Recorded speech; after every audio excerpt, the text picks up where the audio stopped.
हरे कृष्णा। बहुत दिनों से ये श्रीमद् भगवद गीता कंटिन्यू हम लोग नहीं कर रहे थे, तो अभी मैं करता हूँ। अध्याय चल रहा था 9, श्लोक नंबर 32। तो हम लोग पिछले चर्चा हम लोग किए थे कि यदि कोई जघन्य से जघन्य कर्म करता है, किंतु यदि वह भक्ति में रत रहता है तो उसे साधु मानना चाहिए, क्योंकि वह अपने संकल्प में अडिग रहता है। तो आज का जो श्लोक है, श्लोक 11 अध्याय का 31 नंबर श्लोक। क्षिप्रं भवति धर्मात्मा शाश्वती शांति निगच्छति, कौन्ते प्रति जानेहि न मे भक्तः प्रणश्यति।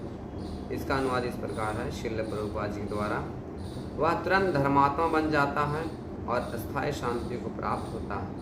हे कुंती पुत्र, निडर होकर घोषणा कर दो कि मेरे भक्त का कभी विनाश नहीं होता। हरे कृष्णा। तो उस श्लोक के बस तुरंत बता रहे हैं, जैसे कोई दुष्कृति कर्म करता है फिर भी भगवान की भक्ति अडिग रहता है, चालू रखता है, फिर वो उसको साधु समझना चाहिए। ये भगवान का मत है, लेकिन जानबूझकर नहीं करता है, क्योंकि भौतिक संसार में है तो हमको भौतिक संसार में बहुत से उथल पुथल होते रहते हैं। तो छोटी गलती या बड़ी गलती होती है, लेकिन फिर भी भगवान की भक्ति में लगा रहता है, तो भगवान उसको बोल रहे हैं साधु है। फिर यहाँ अगला बताते हैं कि क्षिप्रम भवति धर्मात्मा। वो तुरंत, क्षिप्रम मतलब बोलते हैं शीघ्र ही, वो धर्मात्मा बन जाता है। क्यों? क्योंकि वो भगवान की भक्ति में लगा रहता है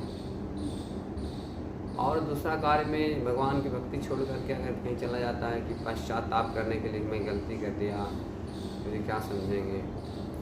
देखिए, इस संसार में बहुत से लोग अच्छा बोलने वाले भी मिलेंगे आपको और बुरा भी बोलने वाले मिलेंगे, लेकिन हमको उस भक्तों के जीवन में हम सामान्य लोगों का कहने से नहीं चलता है, क्योंकि उस भाव अंदर क्या उनका है और क्या कर रहे हैं वो देखा जाता है। जैसे अभी जगन्नाथ यात्रा निकली, तो एक जगन्नाथ जी के संबंधित मैं एक कथा बताता हूँ। जैसे एक भक्त थे जगन्नाथपुरी में, रघुदास। तो भगवान जगन्नाथ से मैत्री भाव रखते थे, और मैत्री भाव रखते थे तो हंसी मजाक उपहास करना रहता था।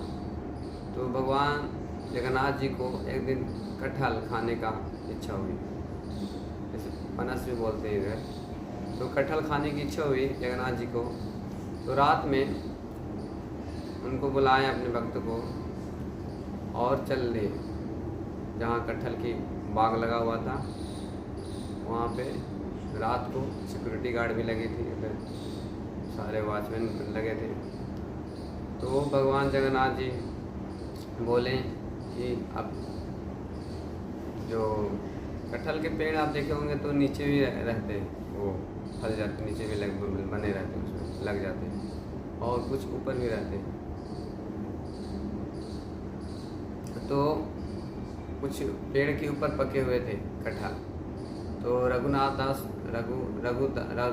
को बोले भगवान जगन्नाथ जी चढ़ जाओ ऊपर चढ़ जाओ, और पका हुआ जो है उसको आप उधर से फेंकना, मैं नीचे से पकड़ूंगा। इस प्रकार से सिक्योरिटी गार्ड जो थे वो सब सोए हुए थे, उन लोगों को कोई मतलब होश नहीं था। तो इस प्रकार से जब रघुदास जब वो पका हुआ कटहल फेंके, बहुत बड़े होते हैं ना, तो फेंके और भगवान बोले मैं पकड़ूंगा। भगवान क्या किए, बोले फेंको, फेंके और नीचे पकड़े नहीं, भगवान जगन्नाथ जी पकड़े नहीं, उसको नीचे गिरने दिए।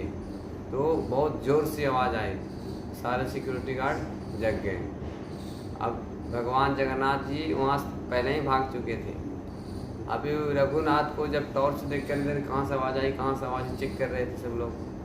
तो रघुदास को देखे ऊपर चढ़े हुए पेड़ के ऊपर, और फेमस थे जगन्नाथपुरी में, उनका महान भक्त के नाम से जानते थे। जगन्नाथ जी को महान भक्त हैं, भगवान उनसे बोलते हैं, बात करते हैं, मिलते हैं। तो उनको देखने लगे, बताने लगे कि ऐसा कैसे कर सकते हैं आप, अगर आपको खाने की इच्छा होती तो मैं आपको दे देता, आप ले लेते, इसको खाते।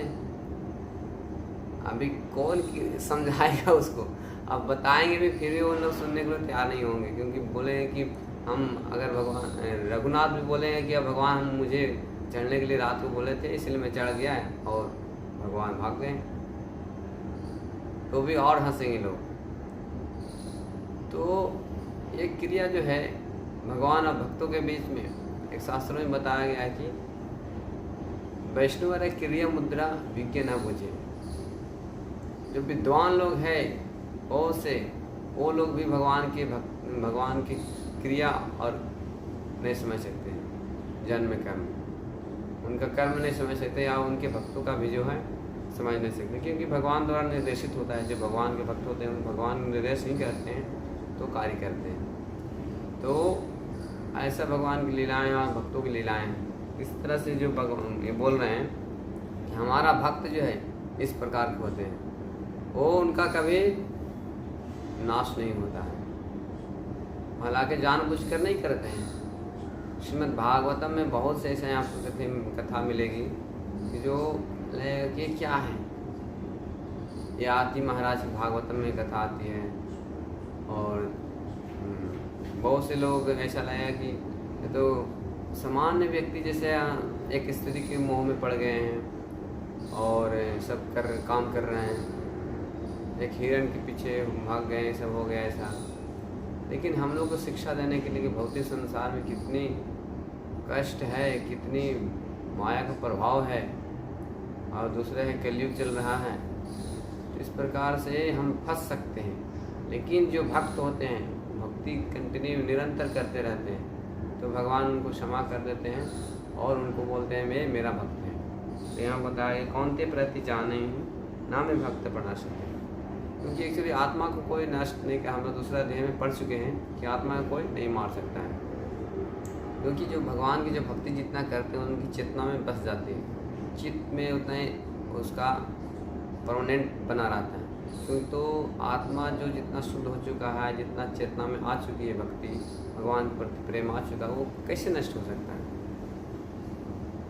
तो उसी के बारे में भगवान बता रहे हैं कि हमारा जो भक्तों के यहाँ कोई भी नष्ट नहीं कर सकता है, ना में भक्त बना सकते हैं, हमारे भक्तों का नष्ट नहीं हो सकता। कभी कभी देखिए भगवान शरीर का भी रक्षा करते हैं और कभी कभी उनकी चेतना भक्ति की रक्षा करते हैं। तो भगवान ऐसा कभी कभी करते हैं, जैसे गजेंद्र को शरीर की रक्षा की, उनकी भक्ति की रक्षा की। तो भक्त हो सकता है शरीर चेंज कर दे लेकिन भक्ति कंटिन्यू रहती है। तो ऐसा हमको समझना चाहिए, जो जघन्य से जघन्य पाप अभी हम कर ही रहे हैं, संसार में रह रहे हैं, तो ऐसा नहीं समझना चाहिए मैं तो दुष्ट हूँ, मैं पापी हूँ, मैं भगवान की भक्ति कैसे कर सकता हूँ। लेकिन आपके पास समय है तो भगवान की भक्ति चालू कीजिए और भगवान आपको स्वीकार कर लेंगे। अंतिम भगवान का आदेश है सर्वधर्मान परित्यज्य मामेकं शरणं व्रज अहं त्वं पापेभ्यो मोक्षामि मा शुचः। आप पापी हो ठीक है, कोई बात नहीं, लेकिन मेरे शरण में आ जाओ, सब पाप दूर कर दूंगा, डरो मत। आप लोग से आशा की जा रही है आप लोग भगवान की भक्ति में आइए, जुड़िए और भगवान का नाम लीजिए। इसलिए प्रभुपाद जी बोलते हैं क्योंकि शुद्धि क्रिया भगवान का निरंतर स्मरण करते रहने से पहले से ही भक्त हृदय में चलती रहती है। अतः हरे कृष्ण कृष्ण कृष्ण हरे हरे, हरे राम राम राम हरे हरे जो करता है तो दूसरा क्रिया प्रक्रिया अपनाने की ज़रूरत नहीं है, वो शुद्ध हो जाता है और वो उसका कभी विनाश नहीं होता है। इस प्रकार से बता रहे हैं और भौतिक कलमों से मुक्त हो जाता है।